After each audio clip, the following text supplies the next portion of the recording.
उत्तराखंड के सीएम का UCC plan पर क्या कहना है, हमारे सहयोगी निशांत चतुर्वेदी ने उनसे खास बातचीत की।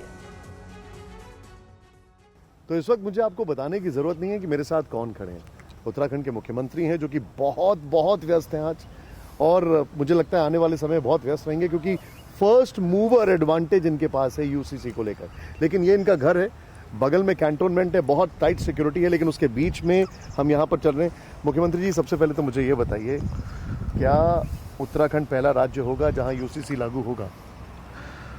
देखिए, उत्तराखंड देवभूमि है और ये जो आम चुनाव 2022 में हुआ था, उस चुनाव में हमने उत्तराखंड की देवतुल्य जनता के सामने ये प्रस्ताव रखा था कि नई सरकार के गठन होते ही हम उत्तराखंड में सभी जातियों के लोग, सभी धर्मों के लोग, सभी पंथ के लोग, सबके लिए एक समान कानून लाएंगे। और उसके पीछे हमने ये कारण गिनाए थे कि उत्तराखंड देवभूमि है, उत्तराखंड गंगा का प्रदेश है, यमुना का प्रदेश है, उत्तराखंड वनों से आच्छादित है, नदियों से आच्छादित है, देवों की कृपा से आच्छादित है, दो अंतर्राष्ट्रीय सीमाओं से लगा हुआ प्रदेश है जी, और सैनिक बाहुल्य प्रदेश है। प्रत्येक परिवार से कोई सेना में है, कोई अर्धसैनिक बलों में है, कहीं बेटा है, बेटी है, कहीं ना कहीं अपनी सेवाएं देश के अंदर दे रहे हैं। तो इस प्रदेश के अंदर रहने वाले प्रत्येक व्यक्ति के लिए एक समान कानून होना चाहिए, चाहे वो किसी पंथ का हो, किसी समुदाय का हो, किसी धर्म का हो। और उत्तराखंड की देवतुल्य जनता ने उस पर अपनी मोहर लगाई। मैं उत्तराखंड की देवतुल्य जनता का आभार व्यक्त करना चाहता हूं कि उन्होंने इसके लिए हमारा मार्ग प्रशस्त किया। मतलब आप कहते हैं कि आपने ये पॉइंट रखा था, उन्होंने आपको वोट दिया, इसका मतलब है उसमें मोहर लग गई। निश्चित रूप से देखिए, अगर वो हमको क्या आपको ऐसा लगता है कि देश में अभी यूसीसी की जरूरत है? देखिए, हमने उत्तराखंड के परिप्रेक्ष्य में इसकी शुरुआत की है क्योंकि उत्तराखंड धर्म का, अध्यात्म का, संस्कृति का एक केंद्र है और पूरे विश्व के अंदर ये धार्मिक, आध्यात्मिक और सांस्कृतिक रूप से एक राजधानी के रूप में है, देश की ही नहीं बल्कि विश्व की। तो यहाँ पर कानून व्यवस्था सब और सबके लिए, रहने वाले लोगों के लिए एक समान कानून होना चाहिए। ये हमने क्या आपको नहीं लगता कि अगर आप यहाँ पर ऐसा कर रहे हैं तो ये पूरे देश के लिए बल्कि केंद्र के लिए एक केस स्टडी बन जाएगी कि पहले राज्य में एक टेस्ट कर लेते हैं, फिर बाद में देखते हैं आगे क्या होगा? देखिए, देवभूमि में जो होता है वो सब देवों की इच्छा से भी होता है और ये अच्छा काम है। ये हम सबके संतुष्टिकरण के लिए लाए हैं, सबके लिए एक समान, जो हमारे प्रधानमंत्री जी कहते हैं, सबका साथ, सबका विकास, सबका विश्वास और सबका प्रयास। तो निश्चित रूप से हम किसी को परेशान करने के लिए, किसी के हितों को अहित में बदलने के लिए ये हमारा कोई उद्देश्य नहीं है। हमारा तो है कि भाई सबका संतुष्टिकरण भी हो, सशक्तिकरण भी हो। आप जब सबका साथ की बात कर रहे हैं, अच्छा काम बता रहे हैं, तो हम देखते हैं कि विपक्ष इसको लेकर बड़ा तनाव में है, बहुत टेंशन में है। उनको ये लगता है कि बहुत कुछ गलत हो रहा है, यहाँ पर ध्रुवीकरण की राजनीति हो रही है। देखिए, जिन्होंने हमेशा देश के अंदर तुष्टीकरण किया है, जिन्होंने केवल वोटों के लिए राजनीति की है, वो कैसे इसको बर्दाश्त कर सकते हैं? जो लोग भारत के संविधान पर आस्था रखते हैं, विश्वास रखते हैं और संविधान की जो अनुच्छेद 44 है उसमें स्पष्ट रूप से इसका उल्लेख है कि राज्य इसको समय समय पर अपने यहाँ पर तो फिर लागू कर सकते हैं। क्या ये फियर साइकोसिस क्रिएट किया जा रहा है विपक्ष की तरफ से, डर क्रिएट किया जा रहा है? निश्चित रूप से देखिए, इसमें ऐसी कोई बात नहीं है कि किसी का अहित होने वाला है। और जो भारत का संविधान बनाने वाले लोग थे वो बहुत विद्वान लोग थे। बाबा साहब भीमराव अम्बेडकर जी उसके समिति के अध्यक्ष थे।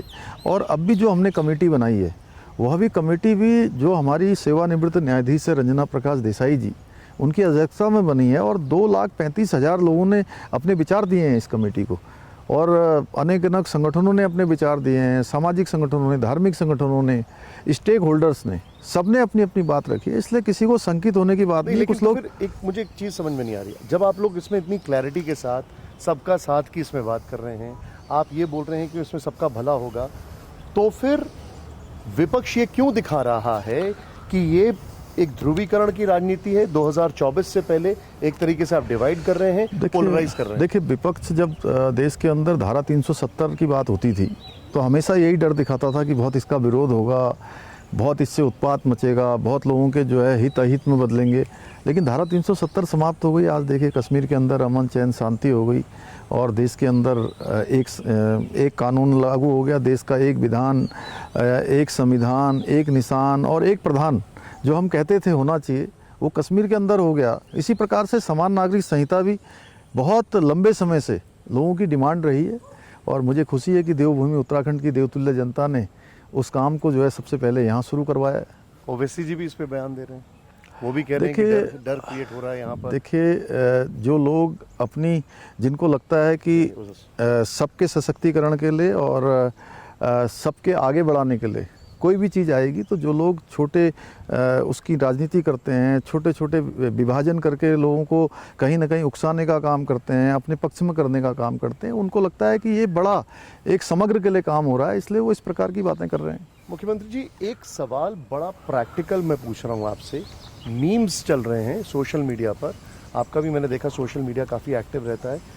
अब वो लोग जो हैं मुस्लिम समुदाय के, वो कह रहे हैं कि देखिए हमें पता नहीं है, हो सकता है कि हमें धोती कुर्ता एक यूनिफॉर्म पहननी पड़े। वो मीम्स, अब उसमें एक प्रॉब्लम क्या है, ये सवाल मैं क्यों पूछ रहा हूँ, क्योंकि कम्युनिकेशन का एक बहुत बड़ा प्रॉब्लम है। उनको ये नहीं कम्युनिकेट किया जा रहा है कि ये है क्या। आपको नहीं लगता एक चिंता का विषय?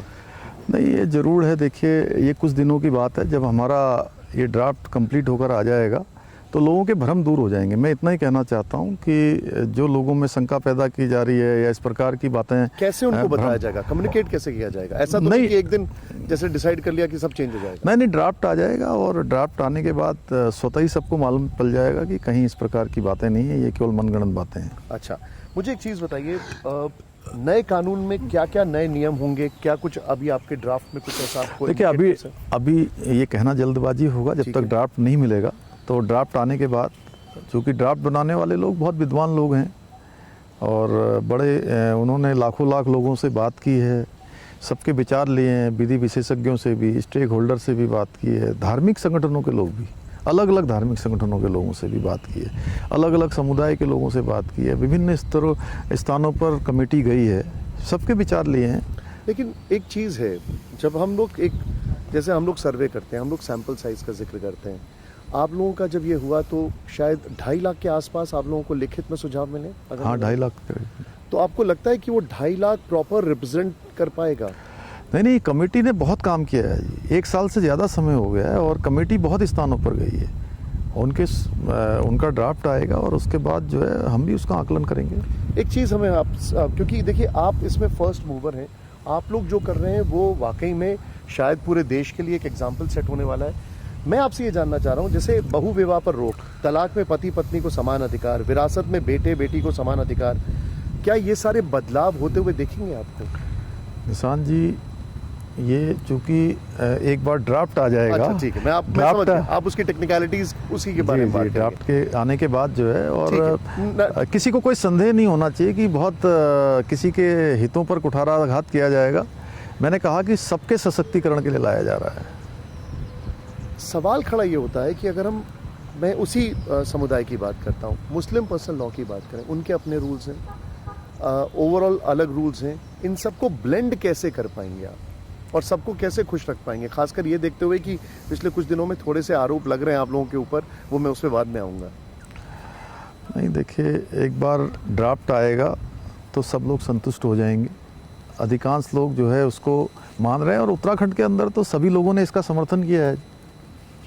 केंद्र में जो हम देख रहे हैं, लॉ कमीशन हर धर्म के लोगों से राय ले रहा है, क्या आपने भी मुस्लिम पर्सनल लॉ बोर्ड से राय ली है? उत्तराखंड के अंदर हमने सभी धार्मिक जो कमेटी है हमारी, सभी धार्मिक संगठनों के और सामाजिक संगठनों के लोगों से बात की है। बहुत बहुत धन्यवाद। धन्यवाद, बहुत बहुत शुक्रिया, बहुत धन्यवाद। Thank you very much, all the best. Thank you.